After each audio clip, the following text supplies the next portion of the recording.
যে কোনো অন্যায় করে আল্লাহর কাছে মাফ চাইলে মাফ করবেন, কিন্তু মানুষকে ওই যে ধাক্কা দিয়েছেন, গালি দিয়েছেন, অধিকার নষ্ট করেছেন, হক মেরেছেন, এগুলো কিন্তু আল্লাহ মাফ করবেন না। সাবধান। এই জন্য নবী করিম সাল্লাল্লাহু আলাইহি ওয়াসাল্লাম বলেছেন, সেদিন আসার আগে মাফ চেয়ে নাও, যেদিন কেউ কাউকে ছাড় দিবে না, কেউ কাউকে ছাড় দিবে না।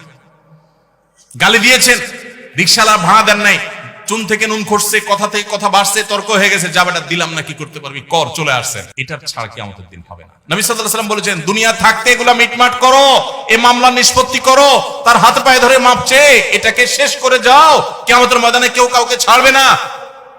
অন্য কোনো অন্যায় করেছেন, জেনা হয়ে গেছে, আল্লাহর কাছে মাপ চাইছেন, তওবা করছেন, লজ্জিত হয়েছেন, আর কখনো করেন না, ফিরে আসছেন, ইনশাআল্লাহ মাফ করবেন আল্লাহ তাআলা। আল্লাহ বলেছেন, লা তাকনাতু মির রাহমাতিল্লাহ, আল্লাহর রহমত থেকে নিরাশ হইও না, ইন্নাল্লাহা ইয়াগফিরুয যুনুবা জামিআ, আল্লাহ সব গুনাহ মাফ করে দিবেন। অতএব জেনা করলে আল্লাহ তাআলা কি করবেন? মাফ। কিন্তু তওবা করতে হবে খাঁটি অন্তরে, আর করা যাবে না।